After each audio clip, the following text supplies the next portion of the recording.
speak to us. Let us pray and ask God that as we go into the message, that the song that God is going to use, God will open heaven for him, so that he can speak from God's throne, so that we can be a blessing. It can be a blessing to us in the mighty name of Jesus. Go ahead and begin to pray. Lord, I pray, oh Lord, even as your son comes forth, oh Lord, to minister to us today, oh Lord, let it be a blessing to us as he opened heaven for him to preach to us, to speak to us your mind in the name of Jesus. Thank you, Father. In Jesus' name we have prayed. Amen. God bless you, sir. Can you come and take over?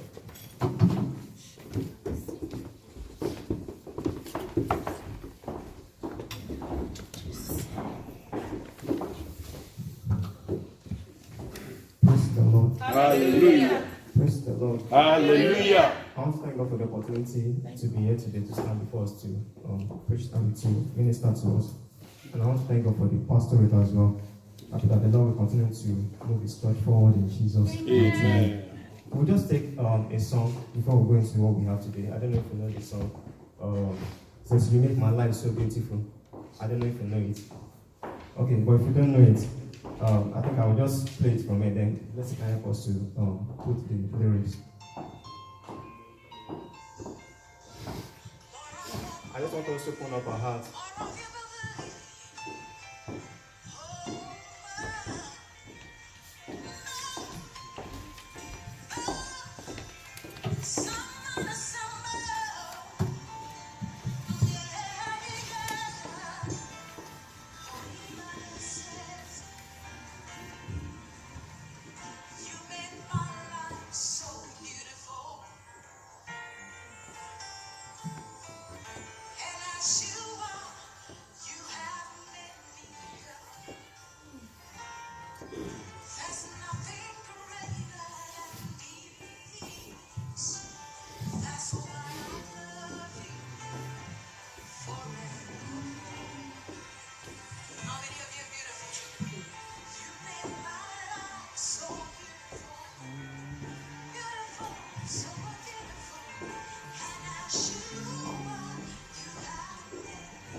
You can just sing that long.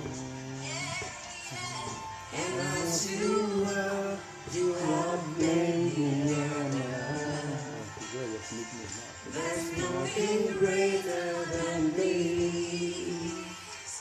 That's why I love you forevermore.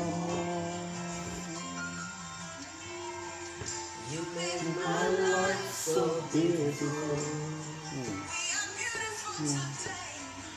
As you are, you have made me more.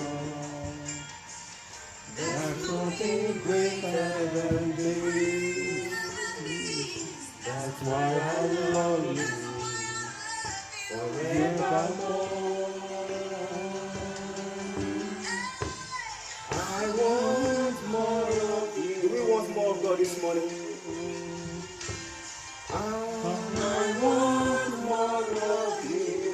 Listen. Jesus, the more I know you, the more I want to know you.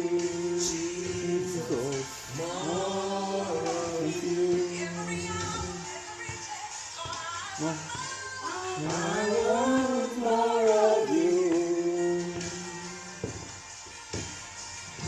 I want more of you. Jesus, the more I know you, the more I want to know you. Jesus, More of you. More of you. More of you. More of you. Jesus, more of you. More of you. More of you. More of you. More of you.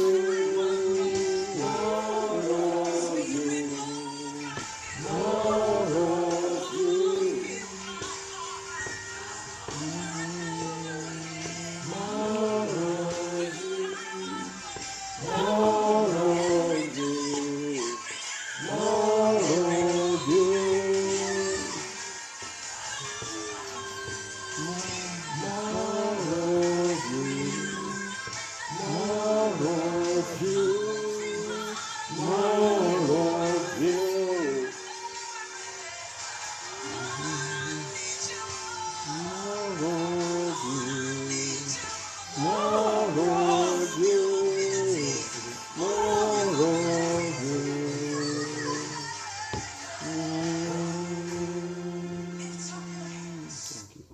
Praise the Lord. Hallelujah.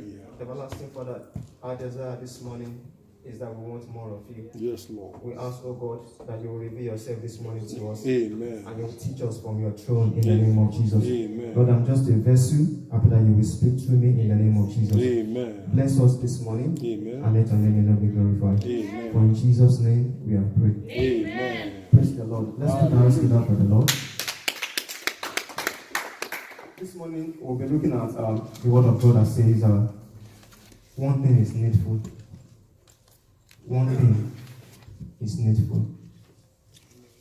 I want us to open our Bible to Luke chapter 10 from verse 38 to 42. Luke chapter 10, away from verse 38 to verse 42. Now it came to pass as they went that he entered into a certain village, and a certain woman named Martha received him into her house. And she had a sister called Mary, which also sat at Jesus' feet and heard his word. But Martha was cumbered about much serving, and came to him and said, Lord, dost thou not care that my sister hath left me to serve alone? Bid her therefore that she help me. And Jesus answered and said unto her, Martha, Martha, thou art careful and troubled about many things, but one thing is needful, and Mary hath chosen that good part, which shall not be taken from her. Yes. Praise the Lord. Hallelujah. Now, everybody in life is busy pursuing something. In fact, some are busy pursuing so many things at a time. Praise the Lord. Hallelujah. Some are pursuing their ambitions, some are pursuing their careers, some are pursuing power, some are pursuing wealth, some are pursuing one thing or the other. But we have to know this morning that it's not everything that we are pursuing that is of eternal value to us. How many of us believe that? Yeah. Definitely. But does it mean that those things are not good? Yes. They are. Money is good, right? Good houses are good. Good cars are good. Good clothes are good. Wonderful careers are wonderful.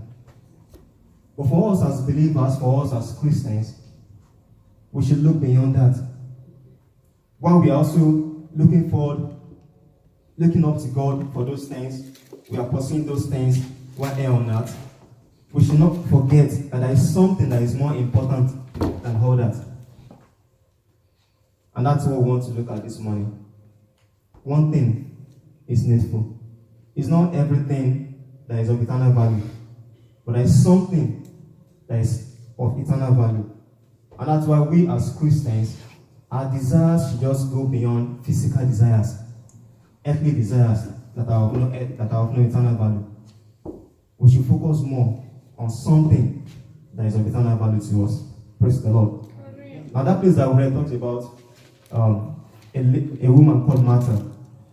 Jesus was passing, and normally anytime Jesus probably was passing, he would always go to their house. We always pay them a visit, spend some time there. And we shouldn't forget that it was in this same house that Jesus raised up Lazarus. Because Martha and Mary, they happened to be the sisters of Lazarus. But on one of his visits, when he entered the house, something happened from where we read. The Bible says that the moment he entered, they greeted him, and Jesus sat down, and Mary sat down at his feet. But Martha was busy, maybe going from the sitting room to the kitchen, trying to take good care of our Lord Jesus Christ, trying to prepare a wonderful meal for him to eat, trying to make sure that he was properly entertained. Now, what she was doing, was it not good? Yes. It was. I mean, when somebody visits us, we want to make sure that they are fully entertained, they are fully satisfied before they leave our house. That's good. But something happened. Martha went to Jesus and said, Jesus, why don't you just ask my sister to just give me a hand in the kitchen? To just help me. I've been the one doing the whole serving, being the one to minister to you and everything, but she's just sitting down there. But Jesus said something that was very profound in verse 41 to verse 42. Jesus answered and said unto her, Martha, Martha, thou art careful and troubled about many things. She was so troubled about many things. She was so much focused on making sure that Jesus was fully entertained, which was good. Now, Jesus was not condemning her because she was also doing the right thing. But Jesus was also saying to her in verse 42 that one thing is needful, and Mary has chosen that good part which shall not be taken away from her. One thing is needful. One thing is needful. Now, like I said, as Christians, we should not allow the things of this world to overshadow that thing that is of eternal value. 1 John chapter 2 verse 15 to 17 says, 1 John chapter 2 verse 15 to 17 says, love not the world, neither the things that are in the world. Praise the Lord. Hallelujah. The loss of the eyes, the loss of the flesh, and the pride of life, and everything. The Bible says that all these things shall pass away. Now, the things of the earth, they are also of good benefit, and we can actually derive good benefit from them. But when we as believers, we begin to focus more on those things, and they begin to take the place of God in our lives, they begin to overshadow our spiritual desires. We begin to allow the system of the world to control us. And that's when we begin to love the world. Praise the Lord. Money is good, but the root of all evil. The Bible says, Lord, the love of money is the root of all evil. We can love things that God has given to us, but they should not become gods in our lives to the point that we neglect that thing that is needful. Praise the Lord. I may be asking me this morning that what is that thing that is needful? That's what we want to look at. Now, many believers today are like Martha. They are just busy. Busy with their career, which is good. Busy pursuing money. Even busy in the church, busy with activities. Now, let me ask us this morning, does it mean that activities in church are not good? No. Does it mean that we cannot come, we cannot sing, we cannot go out for evangelism? Those things are essential. But there is something that is more, or that is the most needful thing that we need to focus on in this life. And that thing that is needful is knowing Jesus. It's building a relationship with Jesus, with the Master. And that was what Mary was trying to do. Not that she didn't care about the welfare of Jesus, but she focused more on building relationship with the Master. She knew that this man will not be with them forever. And so she had to make use of that opportunity she had at that point in time to get anything she wanted to get from Jesus, to learn from him. And so this morning, I want to ask us, are we like Martha? Are we also busy with even church activities? We go to church every day, which is good. The Bible says we should not forsake the assembling of ourselves. as some people do. Because when we come together, the Bible says iron sharpeneth iron. We need to be together as well. But more importantly, our relationship with God is the most important. Knowing the Master personally. One thing is needful, and that is knowing Jesus. Having a relationship with Him. That's the most needful thing in life. Well, that is what will carry us when people are no longer around us. That is what will sustain us when everybody is not even near us. Because the time is coming that it will just be you alone. Even your husband or your wife might not even be able to help you in that particular instance. But it's Jesus that will see you through. It's not everything our husbands or our wives can do for us, or our children can do for us. There are times they will even fail and disappoint us. There are certain things that is beyond their power that they can't just do for you. And the only person that can do it for you is Jesus. Even your parents can disappoint you.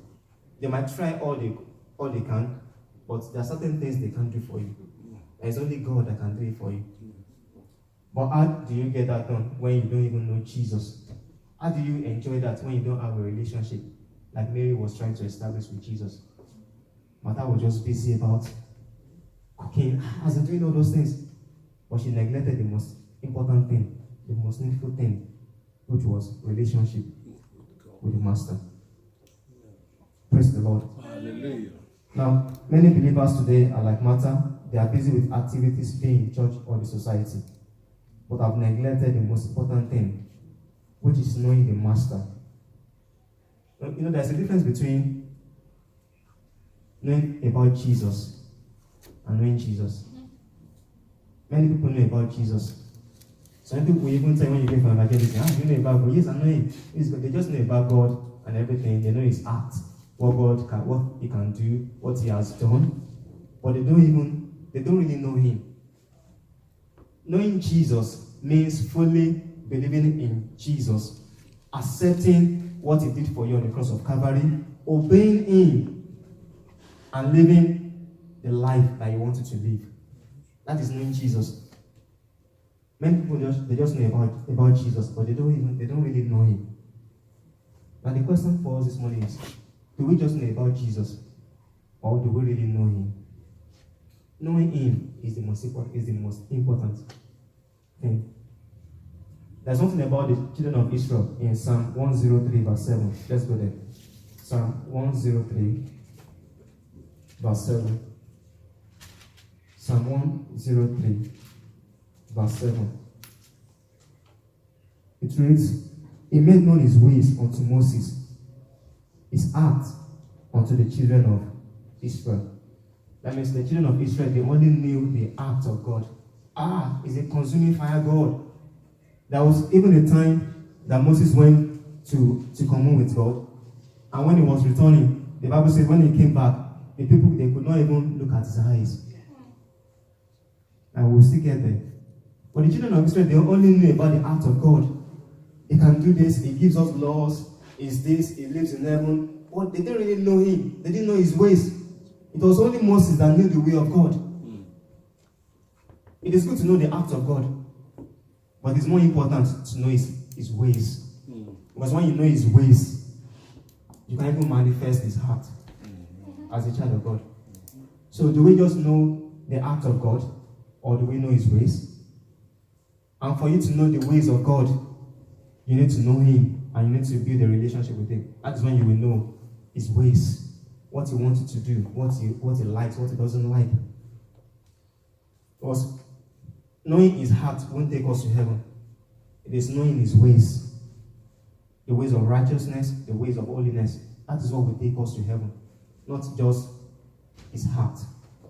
It is good to express those things, but knowing His ways is the most important thing. So this morning, one thing is needful, and it's knowing the Master.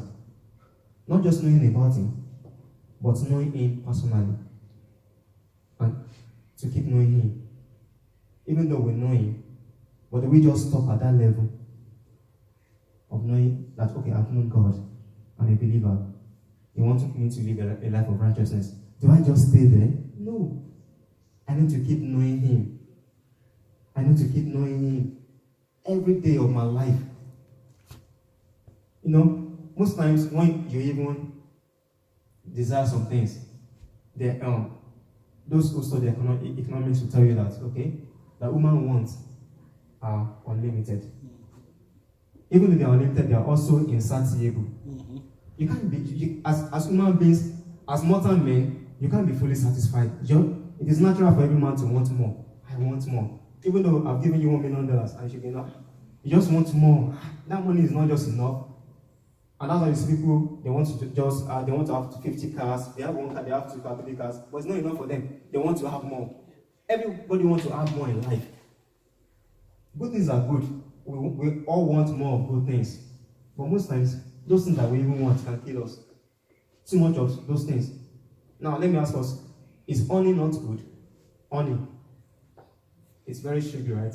No, it's very good. It's very good. But too much of honey, do you know that it's even bad sometimes? When you eat too much of honey, it can affect you. Honey is something that is good. So that means good things that we desire sometimes, too much of them can actually affect us negatively. But I want to tell you this morning that when you have too much of God, it can kill you. When you know too much of God, when you have too much of Him in your life, in fact, you can't even have too much of God. Because what you think you know about Him today, tomorrow He will reveal Himself to you in a different dimension. So you can never have too much of God. In fact, you need more of Him every day of your life. And that's why we took that song at the beginning, that I want more of you. We need more of God in our lives. God wants